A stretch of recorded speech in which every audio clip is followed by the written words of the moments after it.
Ya se desarrolló la prueba de transición. ¿Cómo estamos viendo lo que viene para este año, ya sea en la educación superior como también en la escolar? ¿Cómo se han implementado algunas normas para poder volver a las clases presenciales? Vamos a estar hablando de eso, la importancia también de la educación en el proceso constituyente, entre otros temas, justo abajo José Joaquín Brunner, académico de la Universidad Diego Portales, exministro de Estado. ¿Cómo está? Muy buenas tardes. Muy buenas tardes. Muchas gracias por acompañarnos. Ahora ya habiendo pasado algunos días del comienzo y de la toma de la prueba de transición, ¿qué balance hace usted de ese proceso? Bueno, ahora viene el proceso tradicional de inscripción de los estudiantes luego de tener su prueba de transición, más las notas de la educación secundaria y sus posiciones en el ranking del curso, y se va a desarrollar normalmente, digamos así, aunque todo va a ser a distancia, pero se va a desarrollar el proceso habitual de inscripción de estudiantes de acuerdo a sus puntajes, a su vocación, a sus intereses. Van a postular a las vacantes que ofrecen todas las instituciones de educación superior, universidades y también institutos profesionales y centros de formación técnica.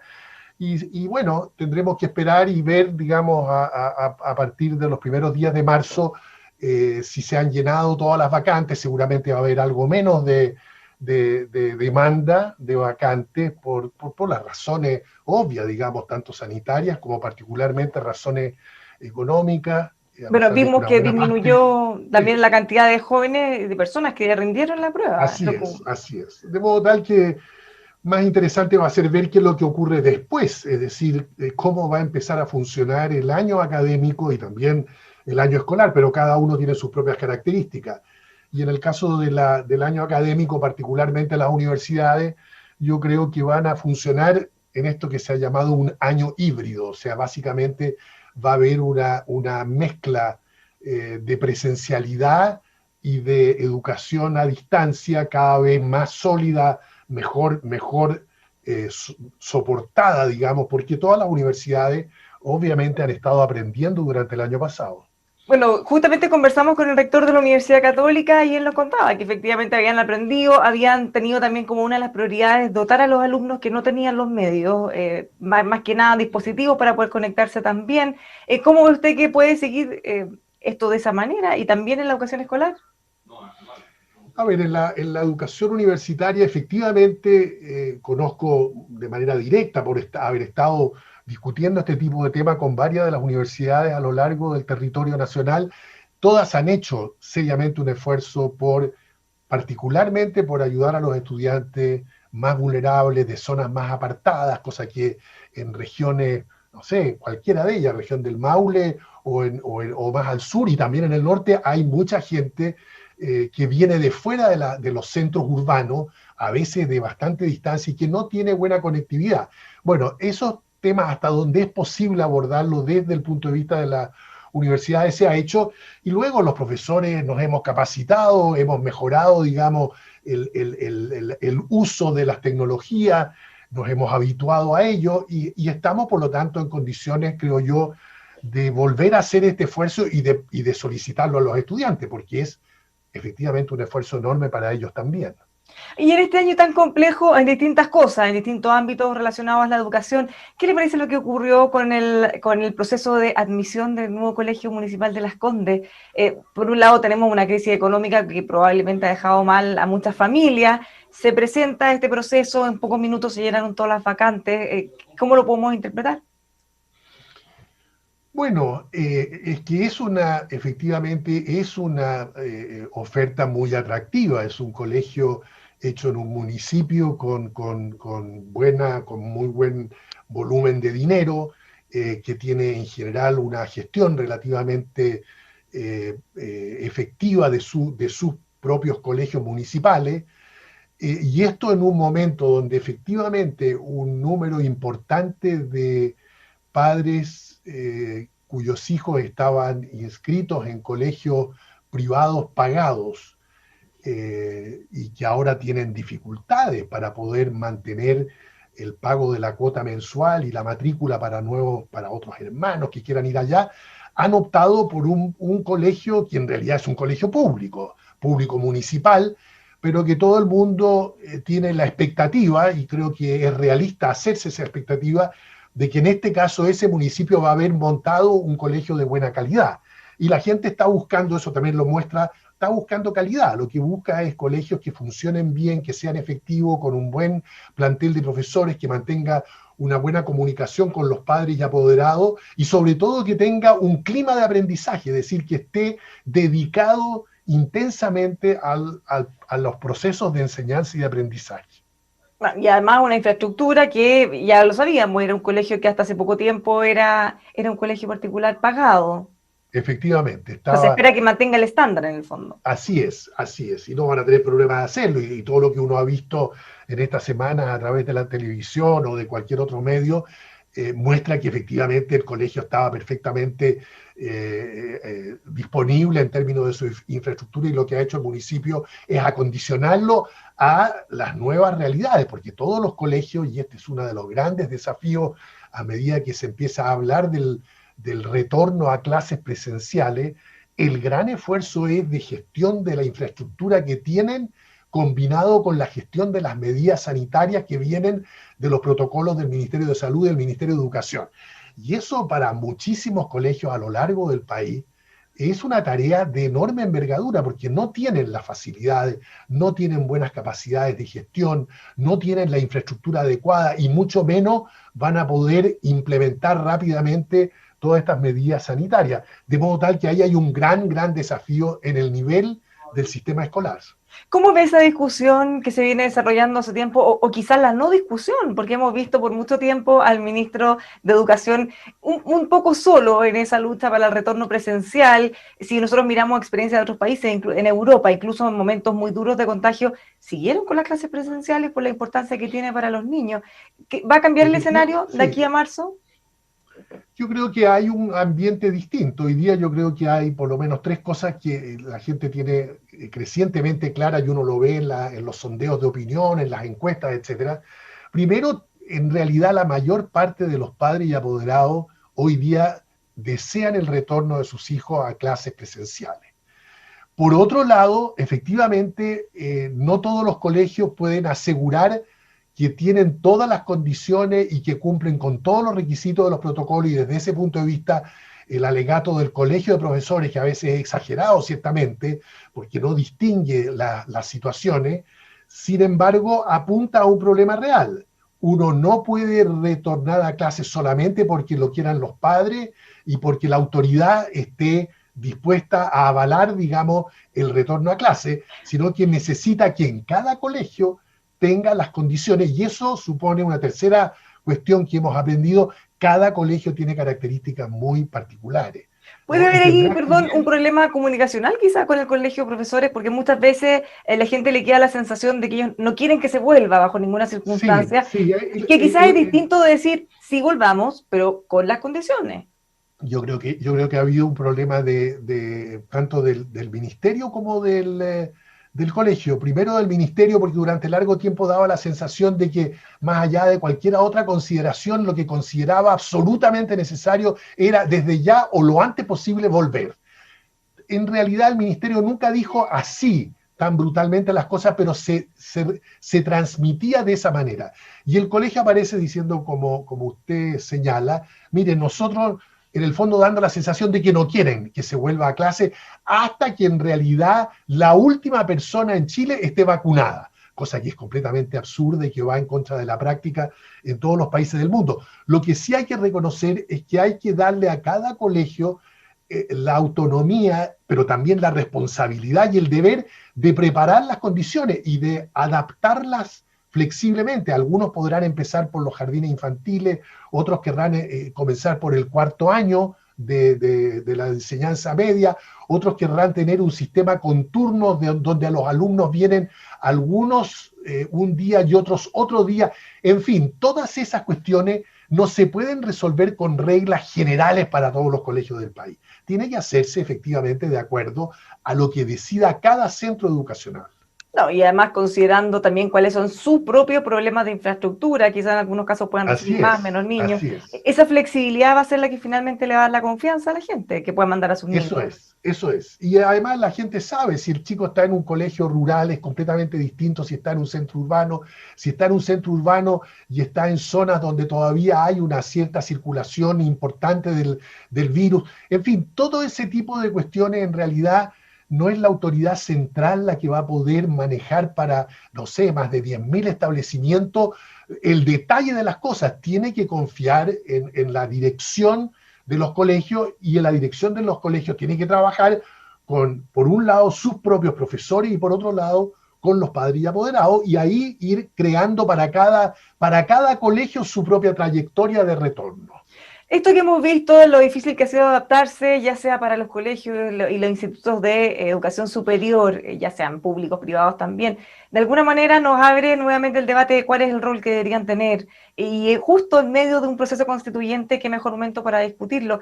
¿Qué cree usted, qué le gustaría que ocurriera en esa discusión en particular en el proceso para la nueva constitución? Bueno, yo quisiera que apareciera realmente solo lo esencial que tiene que ver con la estructura básica jurídica del sistema y creo que ahí lo importante es, por un lado, remarcar el rol directivo que en el plano de las orientaciones estratégicas del sistema tiene el Estado y la garantía que el Estado tiene que dar de que todos los niños van a poder ejercer su derecho a la educación. Luego, una segunda cuestión que en un país como el nuestro y en toda América Latina y en muchas otras partes del mundo es esencial, es mostrar que la Constitución acoge un sistema mixto de provisión, donde independientemente del carácter público que tiene que tener toda la educación obligatoria, sin embargo puede ella ser gestionada, como es en Chile, como es, no sé, en varios países latinoamericanos, pero también en Bélgica o en Holanda, etcétera, tiene que poder ser gestionada por privados. Trátese siempre, por cierto, de corporaciones sin fines de lucro, pero con orientaciones distintas, porque eso enriquece, digamos, la pluralidad y la diversidad de la cultura escolar en Chile. Y lo tercero es ahora darle un rango constitucional a la autonomía de los colegios, que es la cosa en realidad más esencial, que cada colegio pueda realmente gestionarse dentro del marco estatal público, pueda gestionarse bien desarrollando sus propias capacidades y que junto con esa autonomía el Estado asegure que va a tener un buen sistema, como ya en Chile en el nivel escolar lo está teniendo, de una agencia de calidad. Yo creo que si uno reuniera estos elementos y los pusiera muy escuetamente, muy sobriamente, pero con claridad y precisión en la Constitución, yo me daría por satisfecho. Si miramos en todo caso la última reforma educacional, hubo muchas quejas, bueno, no, ahora en realidad las prioridades están más que nada en enfrentar la pandemia, pero muchas quejas respecto a la burocracia, la cantidad de papeles, el control a veces un poco excesivo, más que por el control en sí mismo, sino por un tema de forma. ¿Se puede mejorar en algo eso? ¿Sigue igual o se han hecho algunas mejoras ya? Yo creo que eso se puede mejorar y se debe mejorar en el plano de las políticas y de la legislación común, digamos, tanto de los reglamentos que dicta el ministerio, que a veces son insoportablemente frondosos y pretenden llegar a los últimos detalles y terminan poniendo una especie de camisa de fuerza a los establecimientos, hasta en la legislación que se dicte. Efectivamente, la legislación que se aprobó en el gobierno de la expresidenta Bachelet, en su segundo gobierno, fue una legislación que hoy día todo el mundo reconoce, estuvo improvisada, se manejó de mala manera el diseño que se le impuso al sistema escolar, se pretendió innovar en materias que no era necesario y se dejó de tratar de materias que sí eran importantes. Entonces ahora no debiéramos cometer el error de creer que el tema de la burocratización excesiva lo debemos resolver a nivel de la Constitución. A nivel de la Constitución, el principio básico tiene que ser la autonomía de los colegios de modo que se puedan dirigir y gestionar a sí mismas. En contra de eso, efectivamente, conspira todo tipo de burocratización excesiva.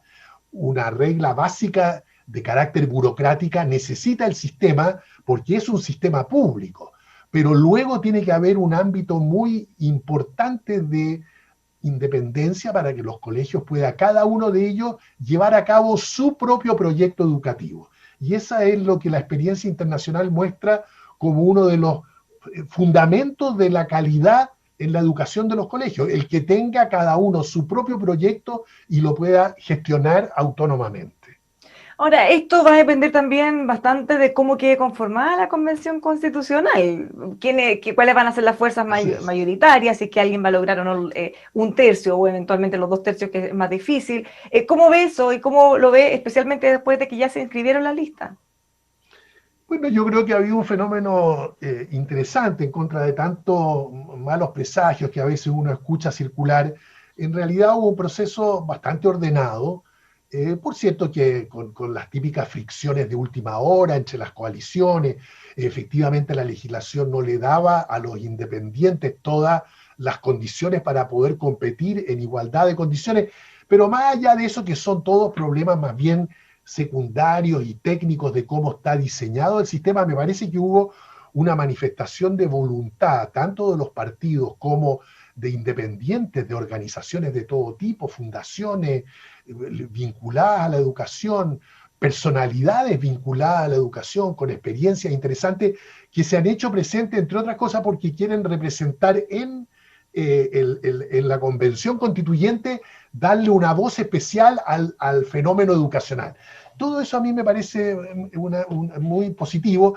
Lo que necesitamos ahora es salir de este juego de suma cero, donde pareciera que lo más importante es si alguien va a tener los 2 tercios o no. Yo digo, ojalá que nadie tenga los 2 tercios. Eso es lo que el país debiera esperar, que hubiese la posibilidad real de que muchas distintas fuerzas, ideas, fracciones, grupos, identidades, se reflejen en la constituyente y se vayan estableciendo mayorías de 2 tercios que le den un sólido apoyo a aquellas ideas que realmente reflejen el más amplio consenso. Y eso es a lo que debiéramos aspirar. Como dice usted, más que quedarse en esa trinchera, verlo como la oportunidad de tener que llegar a grandes acuerdos y, por tanto, tener mejores acuerdos. Así es. Que dure más tiempo. Ahora, y en ese mismo sentido, ¿qué le parece que en la oposición, donde usted se siente, por supuesto, más cercano, ha sido parte de, no haya logrado tener una lista, a diferencia de lo que sí lo ocurrió en el oficialismo?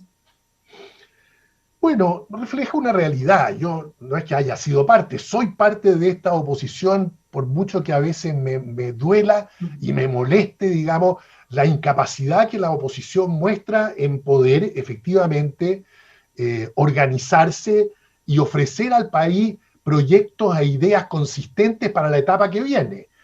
Ahora, que se haya terminado básicamente en 2 principales coaliciones, me parece que está bien, porque refleja que hay efectivamente 2 grandes visiones al interior de la izquierda. Una que confía más bien en el carácter mixto de los servicios públicos, en una democracia representativa con amplios campos de participación y de deliberación, que valora el Estado de Derecho y el orden que el Estado de Derecho impone, y otra que es mucho más rupturista, que se declara a sí mismo además rupturista, que pretende, entre otras cosas, envolver o rodear a la convención para que desde el punto de vista de la presión de la calle vaya en una cierta dirección.